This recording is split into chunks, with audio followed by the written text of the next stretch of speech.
Nung pumunta kami dito sa Maynila, sinabi nila na kausapin kami nila. Ang nag-orient sila. Hindi talaga nila sinabi na magkakaroon ng training na ganun. Kasi kung sinabi pa lang nila, matanong ko na sa anak ko, kaya mo ba yun? Para madesisyonan namin. Hindi ko alam. Ba't ganun ang nangyari? Bigla na lang nag-text yung anak ko. Sabi niya, 1 week siguro wala akong cellphone. Kasi yung may training kami dun sa Baler. Tapos sabi niya, hindi pwede daw mag-cellphone. Sabi ko, sige na, mag-amping. And then, dapat ingatan yung katawan kasi isa lang yun. Kasi akala ko training lang na nga. Hindi, military training. Ano ba yun? Tapos, yun nga. Wala na siyang cellphone nung Sunday, Saturday. Wala na siyang cellphone hanggang Sunday nga.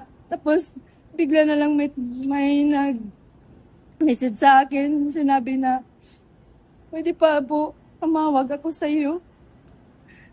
Tapos, hindi naman siya tumawag. Ako na lang tawag. Sa pagtawag, tumawag na ako. Sabi niya, ma'am, na-aksidente po si Rene. Nalunod po. Yun, malaki talagang tanong ko. Ba't napunta doon sa dagat? Kasi basketball naman yung anak ko, hindi naman swimming. Masakit. Sobrang support ko mula bata hanggang ngayon. Tapos ginanon lang nila. Kasi kung alam ko lang na may training sila na ganyan, ma'am, kahit mahirap kami, hindi ko yun ipapahamak yung anak ko talaga. Kaya ngayon, gusto ko ng justice talaga. Kung anong nangyari. Bakit ganun ang nangyari sa anak ko? Alam naman nila mabigat yung nilagay nila sa paa o andin sa kamay. Tapos, pinaano pa nila sa dagat? Hindi na ba sila naawa? Tapos, ang dami nila. Ba't naman pumunta sila doon na walang dalang rescue, walang medic? And then, yung anak ko, wala talagang tulog kasi naghintay ako kung sana ba yung anak ko. Kahit isang picture, wala silang send sa akin. Wala naman lang silang sabi, ma'am, ito na yung anak mo, nakukuha na namin sa dagat. Tapos, dadali na namin ito sa Maynila. Wala talaga. Wala silang sinasabi sa akin. Kaya yung tita niya, pinapunta na ni Sir Mark Cayetano. Kagabi pa lang, doon ako nakakita ng picture ng anak ko. Tapos, dami ng mga post. Pero hindi pa talaga ako maniwala kasi hindi ko pa nakita yung anak ko na patay na. Tapos biniyahin nila yung anak ko. Hindi man lang nila binihisan, walang damit, yung shirt basa. Tapos wala pang staff na sumasama sa yung nagsundo sa kanila na pulinarya yung official na trabahante sa pulinarya lang tinanong ng tita niya nga, sino bang kasama nyo? Siya, kami lang. Walang staff ba sa atin niyo? Wala talaga. Tapos wala silang sa akin. Yung sabi na, ma'am, ganyan talaga, ganyan. Wala. Post lang nila na ganyan na yung anak ko na wala na. Pero wala talaga sila binigay kahapon hanggang kagabi na picture na para ma-prove ko na anak ko ba talaga yun. Hanggang kanina palang umaga, nalaman ko na wala na talaga yung anak ko. Kaya iyak ako nang iyak. At nung narinig niya yung salita ko, parang umiiyak sa dami ng luha lumalabas sa mata niya. Isang saglit lang ang pangarap ng aking anak, winasak nila.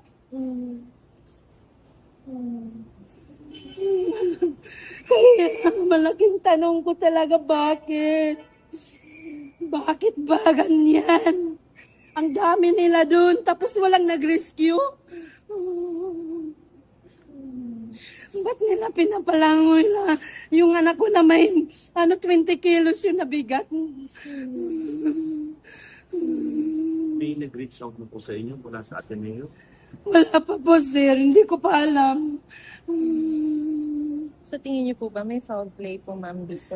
Talaga. Kasi yung anak ko, daming pasa. Ba't sana ba galing yung pasa? Yung nag-video ako, ang dami daw pasa. May pasa dito, may pasa dito, may pasa sa likod. Pero hindi ko pa yun nakikita. Kaya sabi ko, huwag niyong galawin. Pumunta ako dyan. Napakalaking potential po nung anak ninyo, MVP ng palarong pambansa. Siya po yung inaabangan talaga ng lahat na. Siyempre, ma'am, sakit. Pangarap niya ng mga anak ko.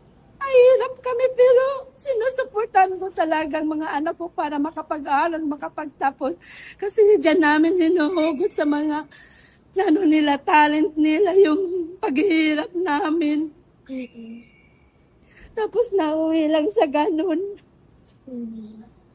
Meron po ba kayong panawagan? Sino po ang gusto nyong managot dito? Sa ngayon, hindi ko pa po alam Basta isa lang talagang magpa-imbestiga ako kung sino yung gustong tumulong, magpatulong ako kasi wala talaga. Gusto ko lang malaman bakit ganun. Bakit ang tagal nilang nakuha? Ang dami nila tapos hindi nila na-rescue. Bakit naman pumunta sila doon na walang rescue, walang medic? Dami akong tanong, hindi pa nasagot. Ngayon po ay pupuntahan nyo na po siya sa Omega. Doon na pa ako pupunta. Naghihintay na yun. Sige po, kami po ay nakikiramay, ma'am, at sasama na rin po kami sa inyo para matutukan po talaga tong kaso po ng anak po ninyo, ha? Para matutupan lang. Sige po, ma'am. Mga tubig. Kausap niyo po ang mga opisyal from Ateneo. Nasagot po ba ang mga katanungan po ninyo? Kayo po ba ay nasatisfy sa mga binigay po nilang paliwanag? Yun nga, sabi ko, may kulang. Yun nga, sabi ko, may kulang. Pero kung may kulang man yun, ako lang nakakaalam. Hanggat hindi nila sinasabi sa akin na ganyan talaga ang clear, sa damdamin ko is may kulang talaga. Hanggang ngayon po ba naniniwala kayong may foul play pa rin na nangyari doon sa insidente na ikinamatay ng anak ko? Depende. Kasi hindi ko pa rin alam hanggang ngayon. Ang sinasabi po ng police parang wala naman daw pong pasa. Pero kayo po ba personally, after seeing your son, nakita niyo po ba talagang may mga pasa? May pasa siya dito, sa likod, sa kamay, sa paa. May pasa siya.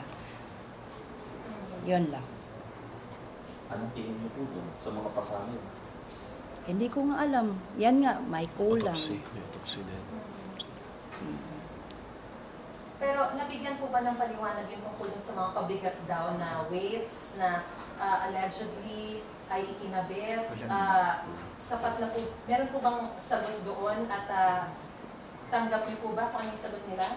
Maybe ask kung ano po yung sagot nila tungkol dun sa ganong allegation. Tinanong namin kanina, tinanong ko coach to coach kung ano ba. Sabi nila wala naman daw. Walang daw. weights na na nilagay sa mga players or Normal lang daw. So, naniniwala po kayo doon? Ladies and gentlemen, excuse me, may we ask for a 2-minute break lang, please? 2 minutes lang po. Salamat po.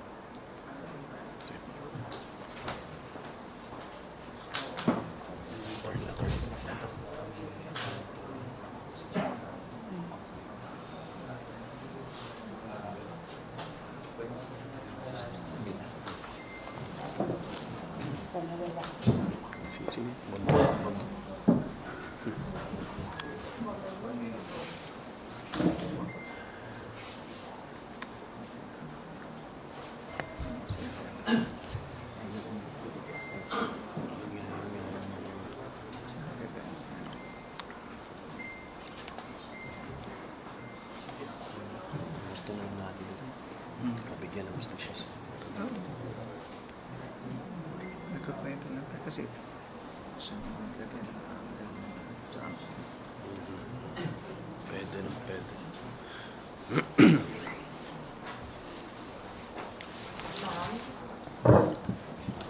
Ano na po Ma'am, tulong ang meron pong lumabas po na report ngayon, yung pong inyong pong anak, pasensya na po, namatay po sa asphyxia by drowning, batay po sa medical legal report ng Aurora Provincial Police Office.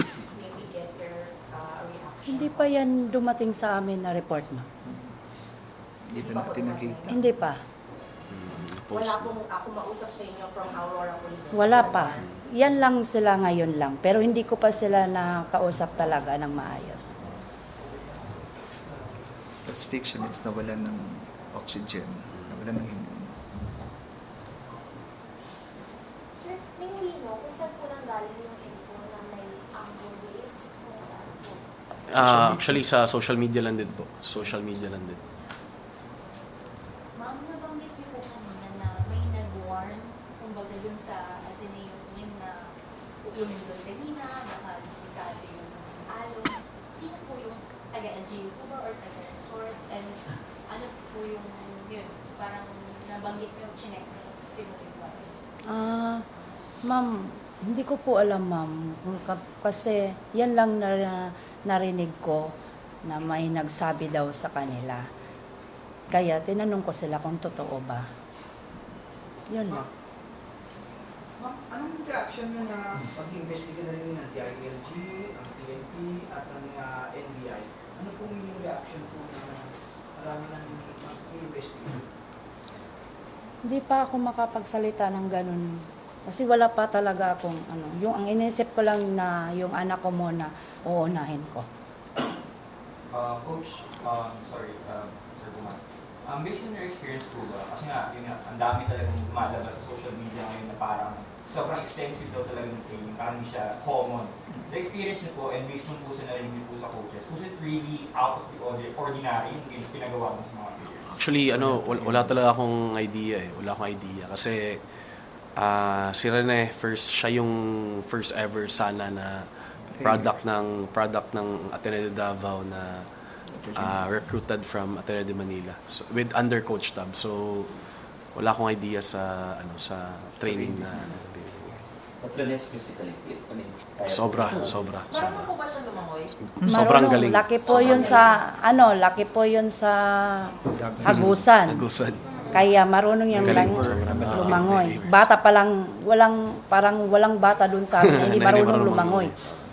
So, what are your thoughts na drowning daw ang hindi namatay? Anong reaction niyo po din? Kaya nga ma'am hindi ko pa masabi sa inyo kasi naghihintay pa talaga ako ng initial talaga na binigay ng Ateneo sa amin. Wala pa po bang pinresent na autopsy report sa inyo? Yung kanina, halimbawa, coming from CIDG or the other law enforcement agencies who came to visit? Sa totoo lang po ma'am, hanggang ngayon di ko pa alam kung may resulta na ba sa autopsy. Ma'am, sa ngayon po, ano po inyong plano? Hanggang kailan po itutulol si dito sa Metro Manila? Kailan po kayo uuwi sa province po ninyo? Sa ngayon, naghihintay lang po ako ng resulta ng autopsy and then yung death certificate niya, yung mga certification, lahat ng papers gusto kong ma-intact lahat. Pagkatapos nun, baka mamaya or bukas, ililipad ko na yung anak ko patungong Agusan. The latest would be? Latest. Kailan po yung latest na possible na mailipad? Baka bukas po, bukas. Ma'am, ano mga tulong na natanggap niyo from the Ateneo de Manila University? The funeral service. May mga tulong na po ba silang binigay sa inyo? Ano lang po, yung Funeral dito. services. Yung dito sa, yung Arlington. Buro lang sa Arlington. Pati po yung living po ba? Hindi ko pa po alam kasi wala pa silang sinabi. Sa tingin niyo po, yung ganyang klaseng tulong sapat po para sa inyo? Hindi. Kaya nga nagsabi ako may kulang. Kailangan ko pang i-arrange or Sir, meron po ba, ma'am or sir, meron po kasing mga lumalabas na mga from podcasts ng mga previous players na talagang matindi raw po yung training. Sa tingin niyo po ba dahil doon sa mga nangyari din sa kanila, it could have been preventable.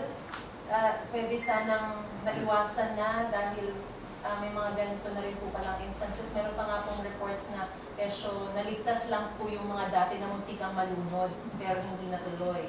So, ano po yung reaction nyo doon sa mga mismong mga nag-undergo ng ganong training?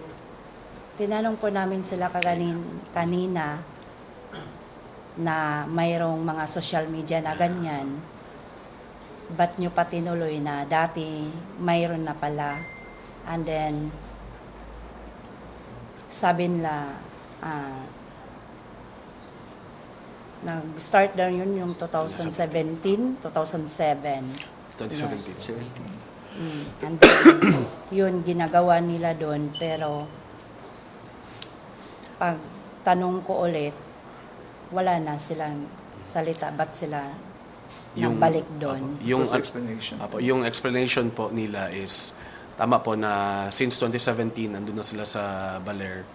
So, yung mga yung mga videos online daw na kumakalat na yes, totoo yun, nangyari daw talaga yun dati, pero through the years parang ini-improve daw nila na parang mas hindi na safer. mas safer yung kaya parang sa kanila din parang first time din talaga na kahit since 2017 until now first time nangyari yung every year doon nila ginagawa pero first time daw to na may mga namatay.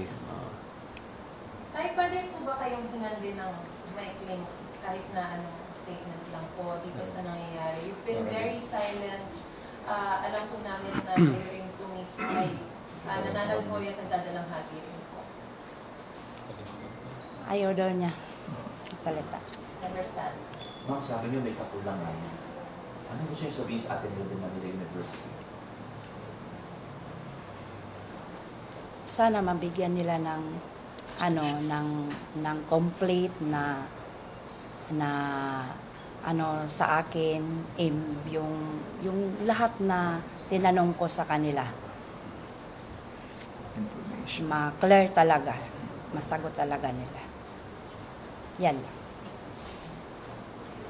Ma'am, na-explain din po ba na parang kayo kinailangan niyo pa po atang lumapit sa LGU para lang makalipad dito? Parang na-explain din po ba ng Ateneo kung bakit hindi kayo agad din napuntahan, nadala dito? Kaya nga yun, sabi ko, yun, isa na yun na may kulang. May kulang sa nila. Kasi hindi nila ako tinawagan, hindi sila nag-contact sa akin mula nung namatay yung anak ko. Hinintay pa talaga nila na kanina pa nasagot yung Kaya yung governor doon sa amin, siya na sa amin bigay ng tulong para makapunta ako dito. At saka yung congressman po namin, sila po nagbigay ng tulong dito sa amin. Tapos, ma'am, tawag ako. Makausap niyo na po ba, ma'am, si Coach Tab? Coach Tab? Opo. Wala pa. Ano po kung pakiramdam na hindi niyo pa po siya nakakaharap? Kumbaga parang pinakatatay nila yung mga head coach na kasama niyo. Sa ngayon, ma'am, kung magharap man kami ngayon, parang hindi ko pa siya kaya kausapin. Kasi nga, sabi ko, unahin ko muna yung anak ko. Ko muna yung niya, borol, lahat. Unahin ko muna yung anak ko. Kasi kung mag-uusap pa kami, matagalan pa ako dito. Kung siguro may contact naman siguro sila sa akin. Kung gusto nila makiusap sa akin, ganyan. Pero sa ngayon, hindi pa rin nila sinabi sa akin na makipag-usap sila sa akin. Ma'am, kung sa grupo ng inyong anak, tsaka po ni Aligi, wala rin po bang nakipag-usap sa inyo? Like, anong kwento, kung ano po yung nangyari nung naganap yung incident? Yung Kanina. teammates, wala.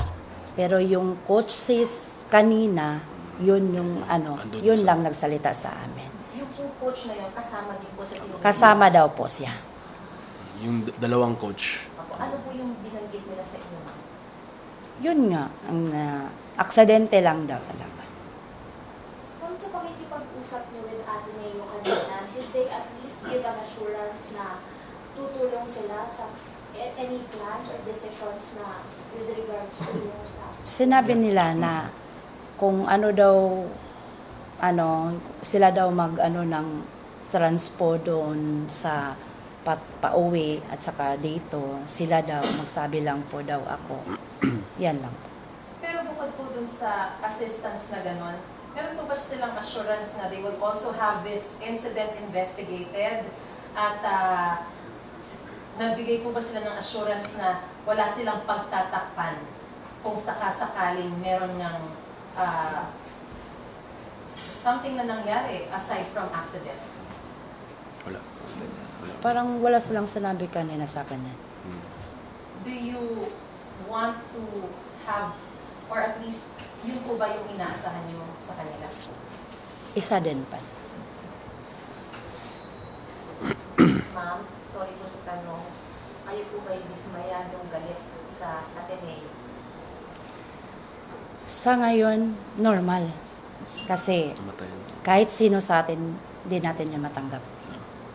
And then, pag Ateneo ang pinag-uusapan, parang isa din yung anak ko Atenista.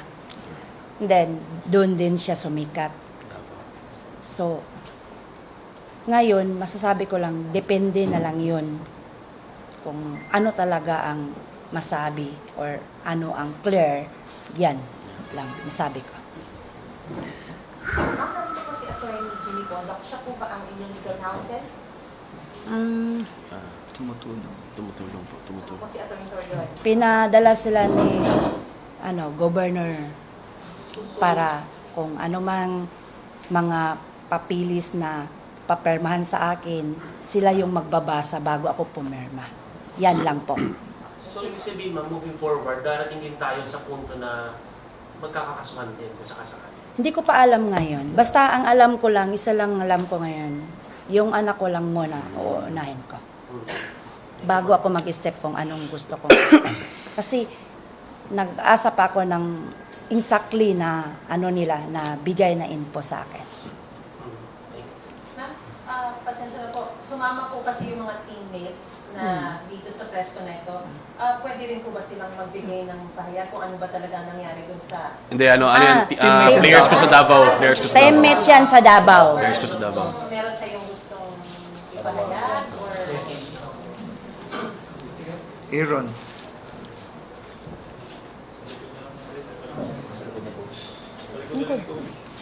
Likod ko na ano.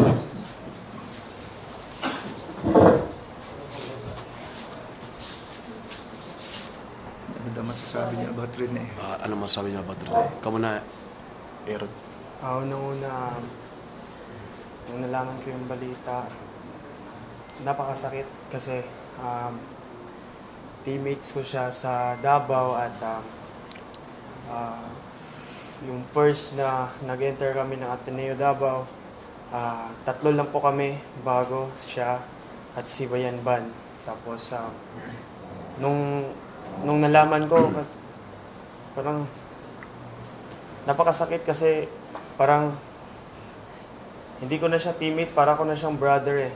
Kasi sa 2 taon na nagsama kami,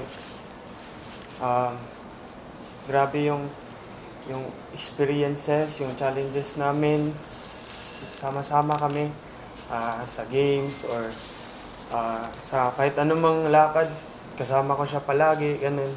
Kaya nung nalaman ko na wala na siya, parang napakasakit talaga.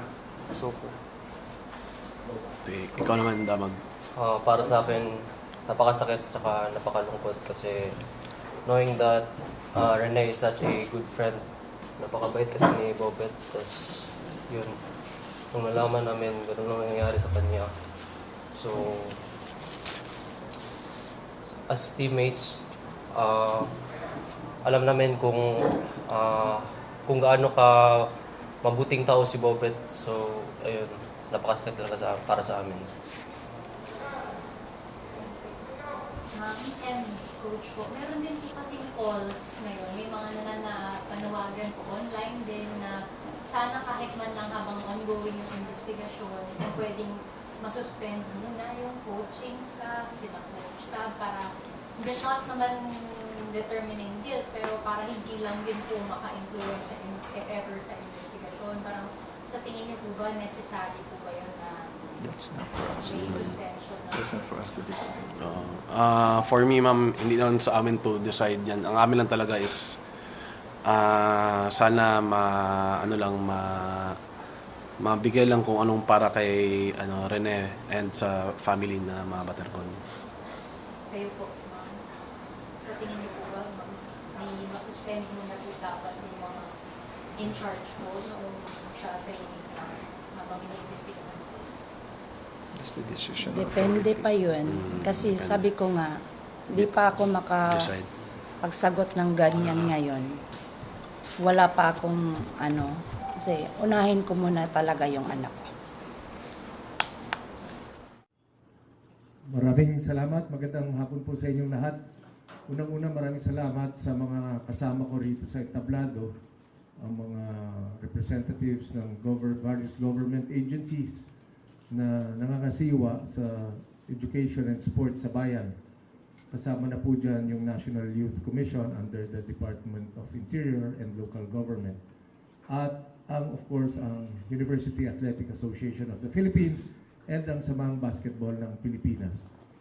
We started the meeting, and it is an organizational meeting at 1:30. It is already 4:30. It took us 3 hours to understand, comprehend, analyze the situation we are all in.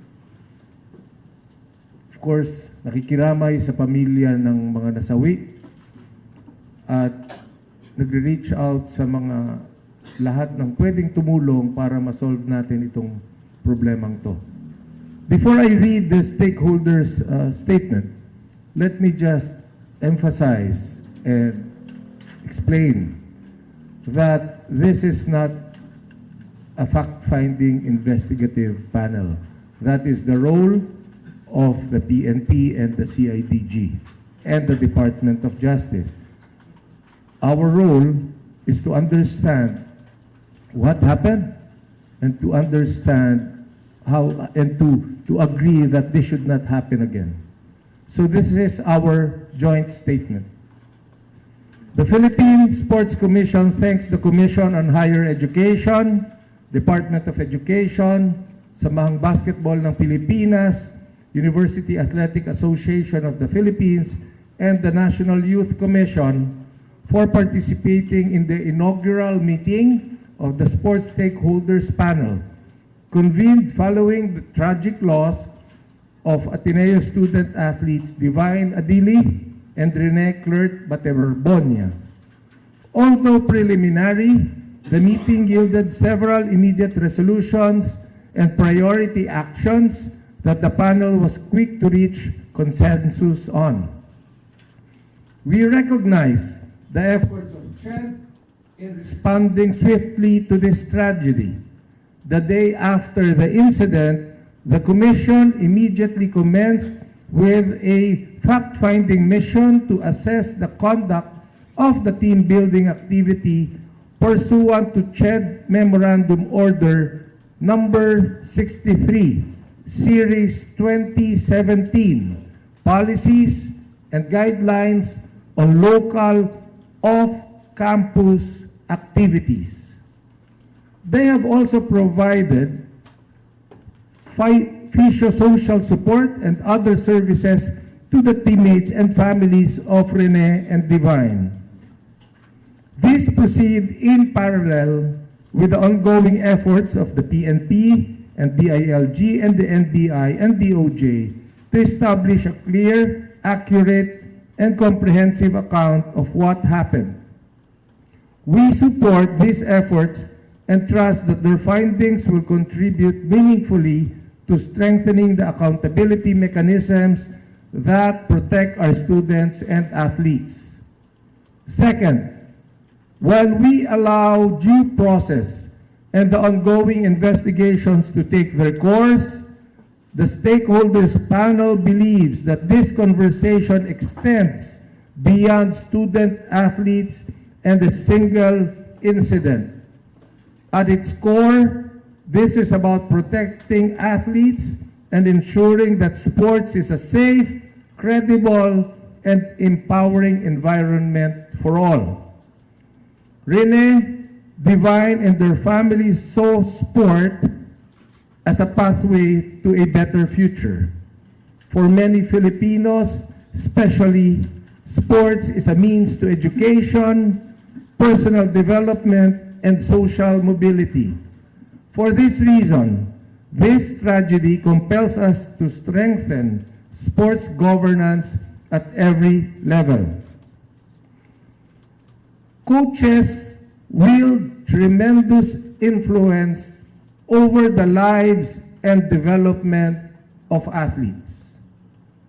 We must do our part to ensure that they are not only empowered to lead, but also educated, trained, and held to standards that promote athlete safety, welfare, and responsible coaching practices.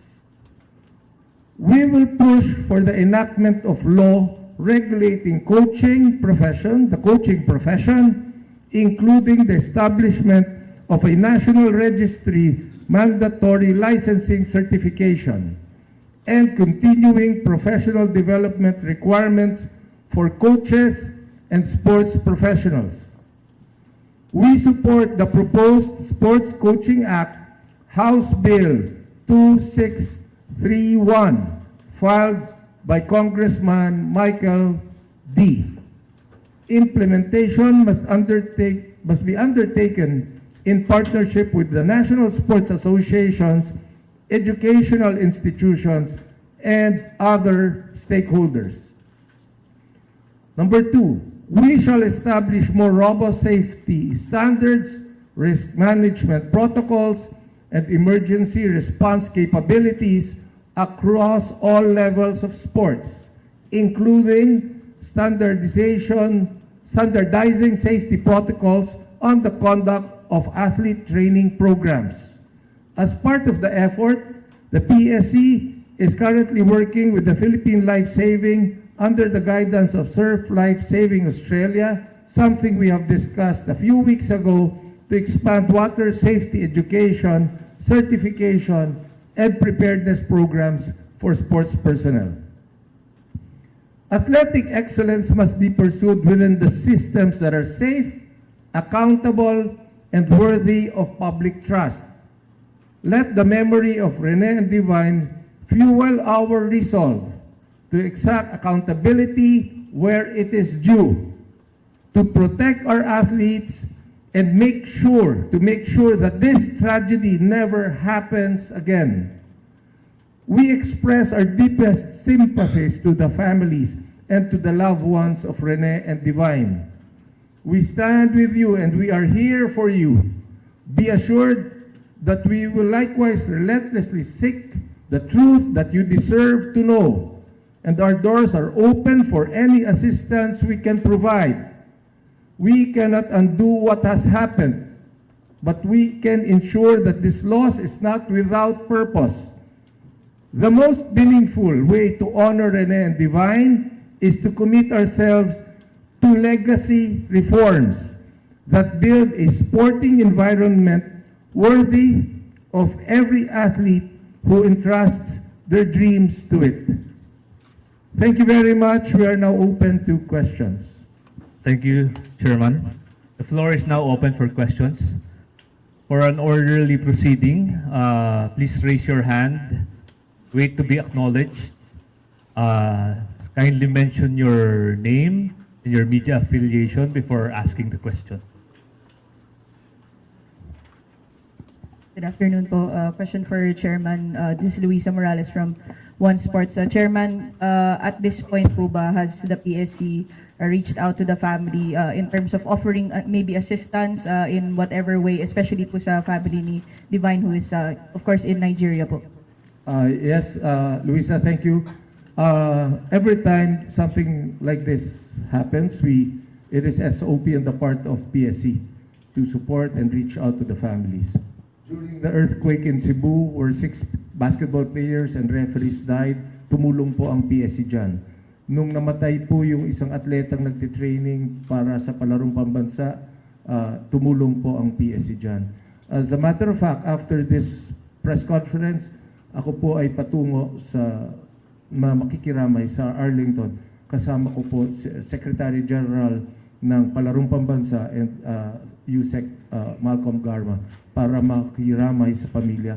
At yes po, tutulong po ang PSC sa pamilya ni Rene at sa pamilya ni Divine. Question po for ED Rebo. ED, on the part of the UAAP, are there any steps that the league is looking to make in the coming days, maybe finding or making an own investigation, or maybe can we expect some policy changes or maybe even sanctions following this incident? Luisa, we already did. In fact, yesterday we had the joint committee meeting scheduled, and President Mark Molina of FEU actually canceled some items and made this the first order today. And this is the second step actually. Nag-align kami for economy and symmetry because of the resources of the office of the PSC as well as the numerous stakeholders. Ang isang resolution namin yesterday, not to run counter with all the other ongoing investigations of the lead agencies, sumama rin muna dito and see where we can help. So it's been 2 days and the 2 concrete steps were already taken, and we're committed to continue those efforts.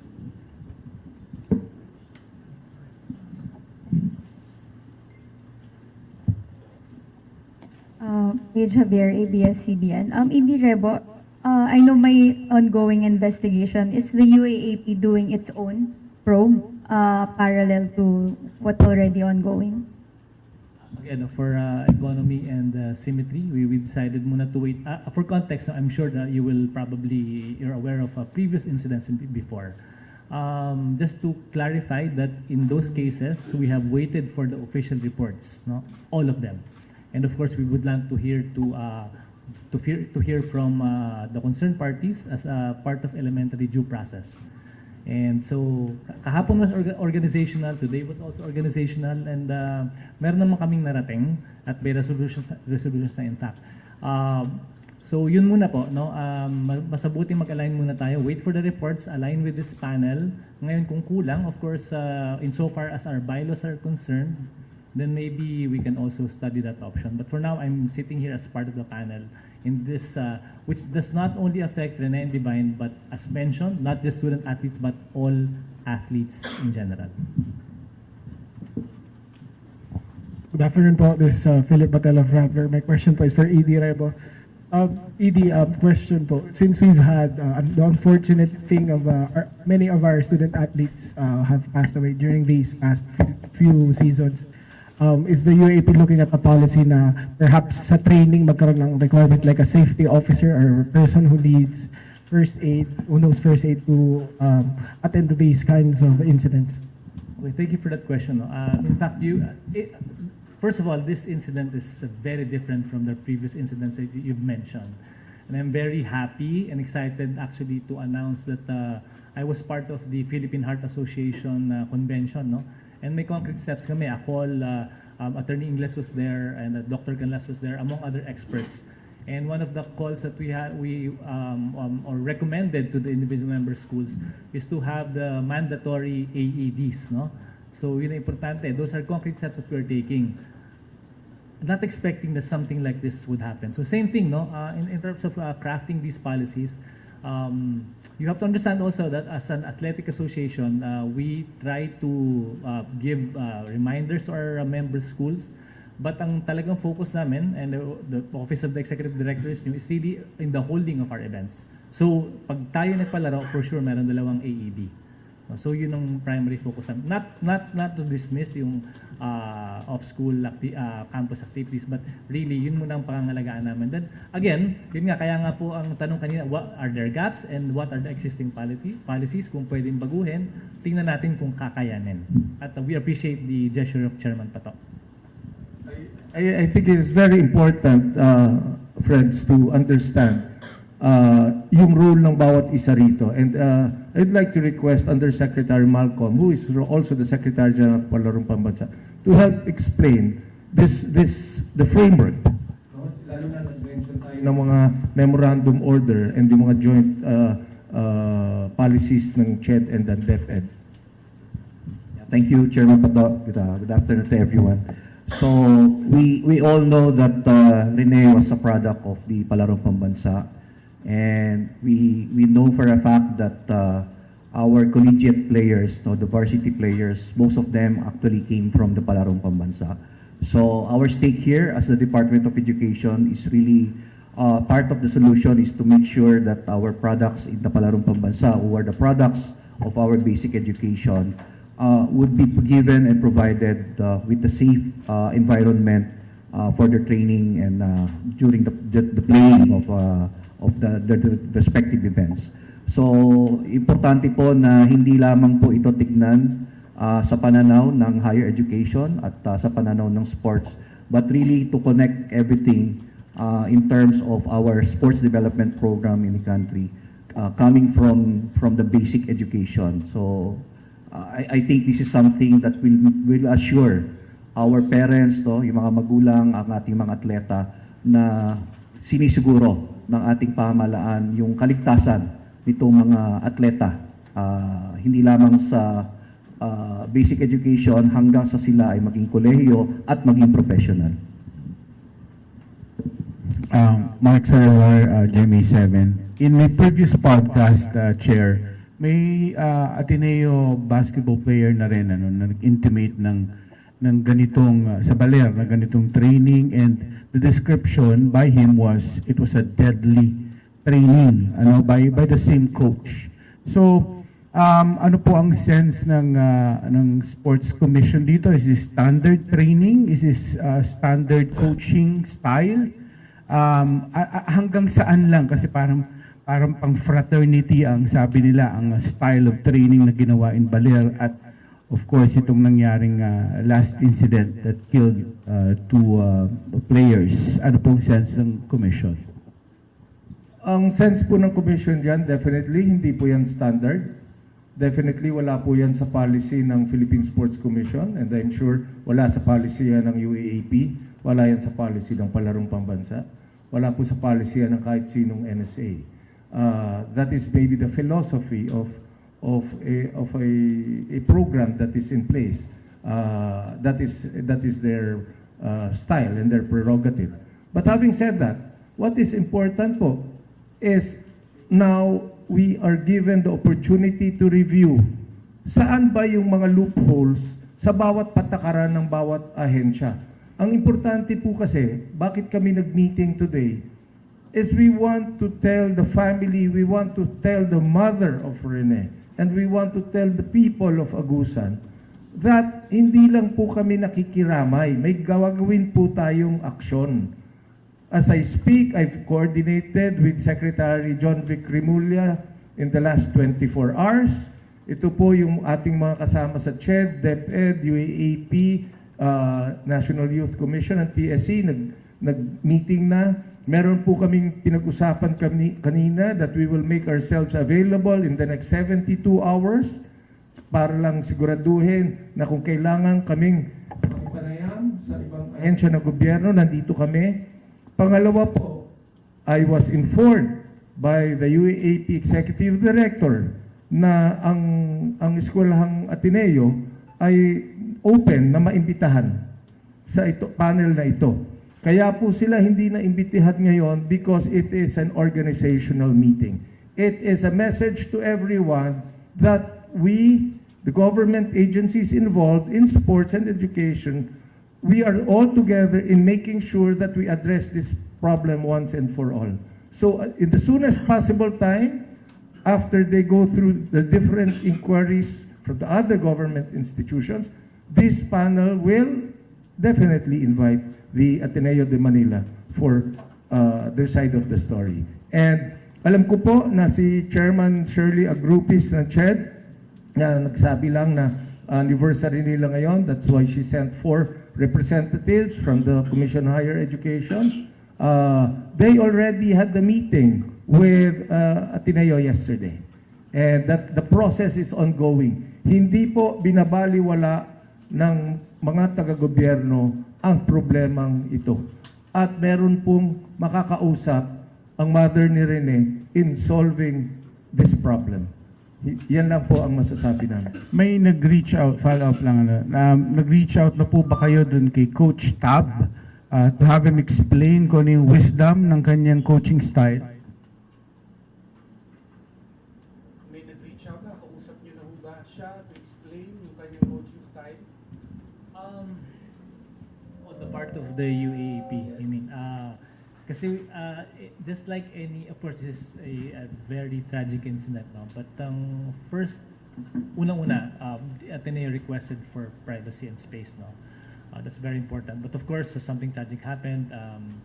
But I don't think it's prudent right now to rush. And besides, may initially, ang first line na namin is really through the representatives, no? To hear their side. May protocol kaming sinusunod eh. Pag hindi masaya, then that's the time we take action. But for now, because of the sensitivity of the issue, the requested space, ito muna kung saan kami nakalugar internally UAP, ano ba ang pwede nating gawin, organizational muna kung if possible, and again aligning with the PSC, with their efforts and all our resources and our collective minds. Hopefully we can have a just solution to this tragic, very tragic incident. Do you have the power to preventively suspend him pending investigation? UAP. Well, I know this sounds but technically prevented him suspended kasi immediate yan eh. But right now, I know this sounds but wala namang basketball eh. So there's nothing to suspend initially, no? So whatever preventive suspension, I don't know whether or not their institution will do that. It's really based on their prerogative. So insofar as we're concerned, the season, the basketball season for that matter, has not begun. Last 2 questions.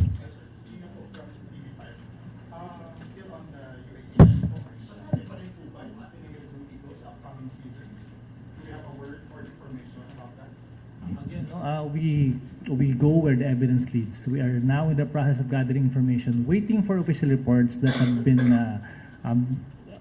undergoing, no? And I believe Ateneo has already made a statement as well, page 2 of their June 9, 2026 statement, that they have cooperated with the NBI and CIDG. So kailangan po yung mga reports na yan. Even as kanina, we're very careful when organizing, ano bang pwede natin gawin? Hindi lang experts dito. Wala pang Ateneo. So we cannot pass on judgment this early. Okay, not to trivialize what happened, but again, elementary due process states that everyone should be heard. And the expertise of each agency should be considered. So not to pass judgment also. I know you're very careful right now, pero wala pa tayong nakikita possible sanctions talaga. So sa tanong lang yung tanong ni Kuya Mark Salazar, sanctions for Coach Bob. Again, no, we have to go where the evidence leads. So wala pa. Kasi pati yung preventive suspension, may mga purpose. It's not actually a penalty. It's not a sanction. It is a preventive measure, no, to destroy administratively. It's to para wag maapektuhan yung witnesses or to destroy evidence. But insofar as the UAP is concerned, wala naman siyang access to any UAP record and there's no one to influence in the board. So yung preventive suspension is maybe entirely up to the member school, no? Last question, please. From the Philippine Star. Going beyond sports naman po, to anyone from CHED, meron po bang president dati na off-campus, may namatay, and ano po yung kumbaga pinaka-worst na repercussions sa school, academically wise? Thank you. I think there was an incident not wherein the one president was dismissed by the Office of the Ombudsman sa Bulsi yata, Bulacan State University. So nagkaroon ng off-campus activities without complying with the condition as provided dun sa CMO 6/3/2017. So na-dismiss po yung president. Okay. Let's go. One more. Follow-up lang po. Na-dismiss yung president. Doon po, under check po yun. No? So, sa school po, paano po? Under command responsibility po kasi yung naging sanction sa kanya. So, since siyang president, so under his charge, so ang sabi ng ombudsman, may culpability on the part of the president being the command responsibility. Meron pong sariling probe yung CHED right now, right? Kumbaga, bukod po sa CIDG and PNP, meron kayong sariling investigation. Meron po yan eh. Pero kasi there's a separate complaint filed before the Office of the Ombudsman. The Ombudsman was the one. For the Butterbona, wala pa po kayong sariling probe. Okay. For this incident po, there's, as mentioned by Chair, there's already an ongoing investigation po. And as mentioned also, na nagkaroon po ng talks between CHED and Ateneo. One final question. Good afternoon po, John Mark Garcia from Spin.ph. For Chairman Pato and ED Revo, on the topic lang po of training camps, obviously po with student athletes, off seasons are for preparing for the collegiate seasons to really level up their game competitive-wise. But would you say po ba na in light of this incident, we're starting to ask or demand too much from student athletes? Schools are starting to demand too much to a point that there's nagde-delineate na po yung lines between ensuring being competitive and also putting a proper regard po for their welfare.